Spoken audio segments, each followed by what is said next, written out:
Istri dari mendiang pengawal Presiden Bung Karno, Elizabeth, kini tertatih-tatih untuk bertahan hidup. Selain berjuang melawan rasa sakit di bagian punggung, perempuan parubaya ini juga mengalami nasib malang lantaran harus berpindah-pindah tempat tinggal di masa senjanya. Di atas kasur, Oma Kusno sapaan Elizabeth terbaring lemah pada Minggu 30 Mei 2021 sore.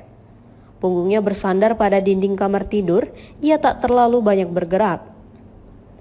Ia lebih sering termenung, tatapan matanya kosong, pendengarannya juga sudah tak lagi tajam.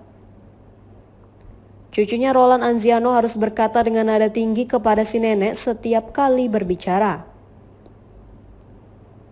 Elizabeth merupakan istri dari Serma CPM Raden Kusno, mendiang Opa Kusno sapaannya, ialah mantan pengawal Presiden Bung Karno kala itu. Belakangan berita terkait nenek Elizabeth mengundang rasa simpati dan empati di halayak ramai. Semenjak Opa Kusno tutup usia pada tahun 1998, Elizabeth dan keluarganya hidup kesulitan. Ada sejumlah faktor yang menyebabkan mereka hidup penuh kesulitan, banyaknya aset yang dijual di saat muda dan kerap berhutang menjadi beberapa contohnya. Istri dari Opa Kusno itu kini kerap berpindah-pindah kontrakan akibat himpitan ekonomi. Selain itu pada akhir 2019, Oma terjatuh sehingga mengakibatkan tulang punggungnya bermasalah dan pecah. Perawatannya pun tidak murah. Roland mengatakan sebelum mengontrak di kompleks perumahan di kawasan Cimanggis saat ini, Elizabeth tinggal di sebuah rumah petak yang terbilang kecil dan pengap tak jauh dari sana.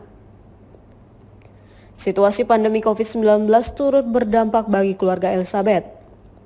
Roland dan istrinya terpaksa kehilangan pekerjaan dari sebuah perusahaan properti. Akhirnya mereka tak memiliki pemasukan bulanan untuk membiayai hidup diri sendiri dan Oma Kusno. Roland mencari jalan lain dengan membuat berita terkait kisah pilu neneknya di media sosial.